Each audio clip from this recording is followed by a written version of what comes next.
This whole kit comes with everything that you need to run it. And yeah, if some of you guys want to sit down, I will be asking some of you to help actually run it. But you guys can definitely sit because it takes a minute. The thing about this, Courtney, what was this? Like 160, 170, something like that? Was that? Okay. So it comes with 3 kits. I'm only mentioning this because I've done this before where I pulled one kit out and I was rushing or was being rushed in the vet clinic and I totally messed up a step. You have to completely start over. There is no way to fix if you mess this up. And so what that does is costing inventory, but whether or not we charge the client twice is up to the business manager, right? Don't do that. Follow the instructions step by step. As you can see, it is 1.5 pages of steps. So again, you're following just line by line by line. This is something that's very crucial, the major cross match, right? Taking our donor RBCs into our recipient plasma is one of the best ways to check if this animal is likely to have a reaction to the blood transfusion. This is critical, but cannot be rushed, right? So the first step is to pull everything out that you need for one kit. They come with these 7 little tubes and a stand. The stand has little color code that kind of matches the lids of the tubes. They also have very special pipettes. You should not, when you get pipettes in a kit, you use them. You're not using the old ones that you have for whatever else, right? So we have our pipettes, and then we have our whole blood from our donor, who is Xena, and then we have our plasma that we pulled off for Murphy, and we can use either plasma or serum for this. So the first step was to remove the stuff, write the donor name on all 7 tubes, which I've done, and then we write the recipient name on only 2 of the tubes, which I've also done. And then we start pretty much taking our sample into our tubing. So first step, who wants to volunteer? Cool, come on over.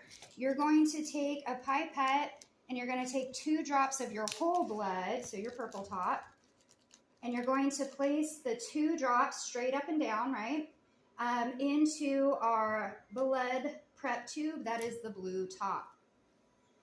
If you're ever not sure, you can also look on the tube. It literally says blood prep tube, blue top, right? So we're going to take 2 drops.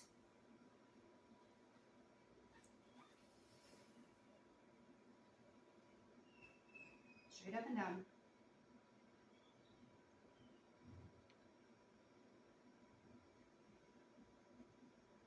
So that was 1 drop. And you can go back in for another.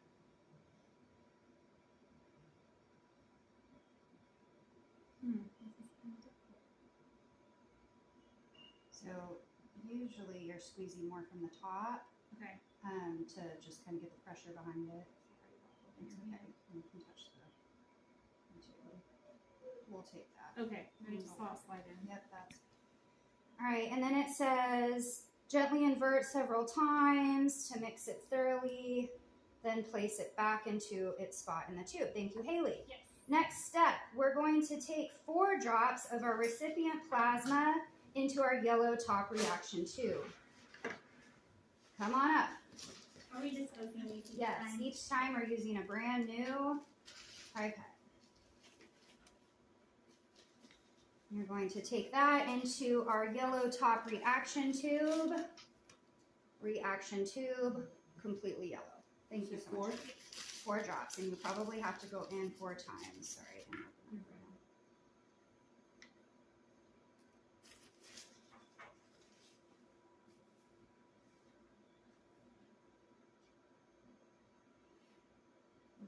Okay, that's fine. Okay.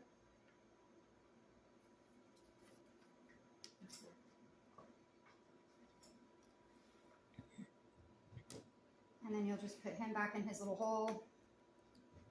Next. Okay, you can get a new pipette. You're going to take from the reaction tube, you're going to take from the blue top and into the yellow top reaction that we just did, you're going to place 2 drops. 2 drops of blue into yellow.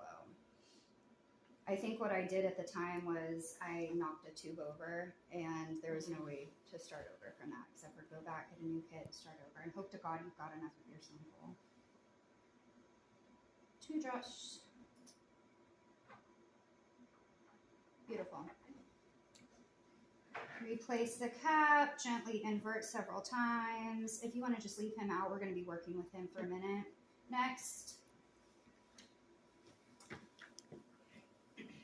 From the blue to the green, and let me confirm, negative control tube, negative control. From the blue, 2 drops into the green.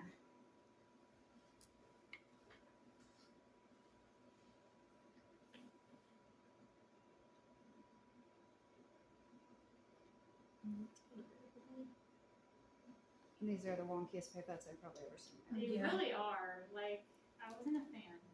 Alright, so we're gonna replace the cap, gently invert several times.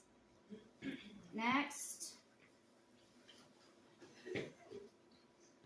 2 drops from the blue into your red.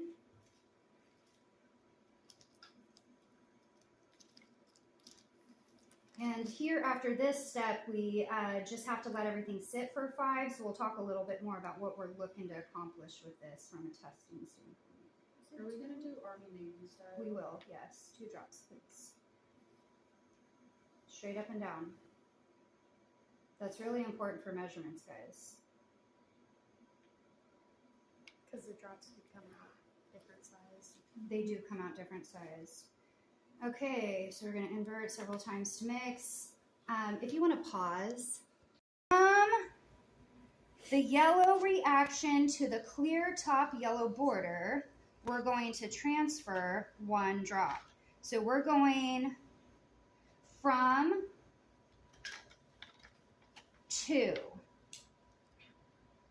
Just 1 drop of your solid yellow into your yellow border.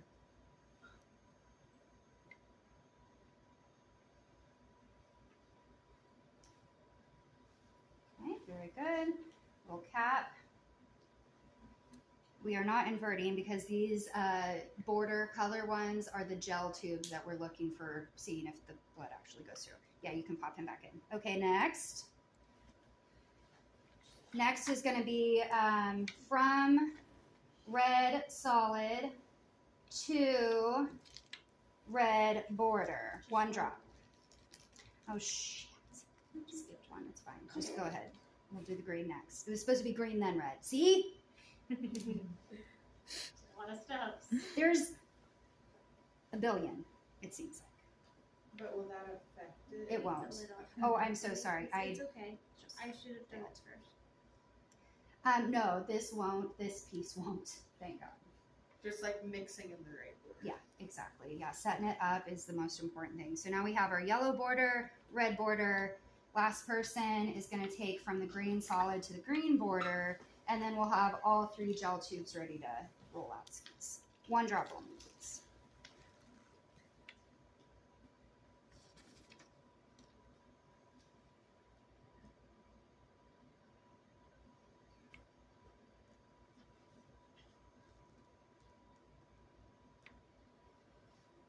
Okay, fantastic.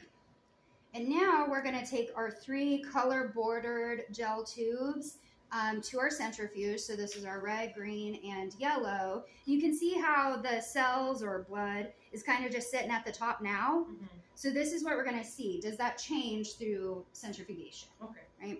So we're going to take these guys over here. And actually, I'm going to take an extra one so I can pop this in for another 5 minutes. Got it. Definitely come up close and kind of see. So we have 2 out of 3 of our tubes where the blood made it all the way to the very bottom. And then this one, our positive, is kind of just sitting at the top still, right? So what do you call that? Our negative or a positive? So really what we're looking at is our yellow as the actual reaction tube. This is our positive control and a negative control. When we look at the 2 that match, it's negative because these 2 match. And that you tell that by looking at the name of your tubes, right? But not only that, I know because I can look at my picture that tells me negative is when it gets all the way through, right? Now, if my yellow tube looked like him, that would be a positive, right? So Courtney will highlight for us that for Murphy, he had a negative cross match, which means he is not likely to react if we give Zena's blood to him, right? So how long did that take? 20? We definitely had to sit for 10, right? Spinning and waiting another 5. So again, if your doctor's like hounding down your neck, where's that cross match? Where's that cross match? Do you want to come to it? They would never be able to, right? But really don't rush. You guys saw how many steps those are, right? This really is pretty much the industry standard, this brand, the Rapid H. Someday I'm sure they'll come up with better, faster technology, but this is pretty standard, right? Don't freak if the doctor tells you to do one and you've never done one since vet tech school. Find the instructions. Oh my God, Brennan threw the instructions away last time she ran one. What am I going to do? Google it online, print off a new copy, right?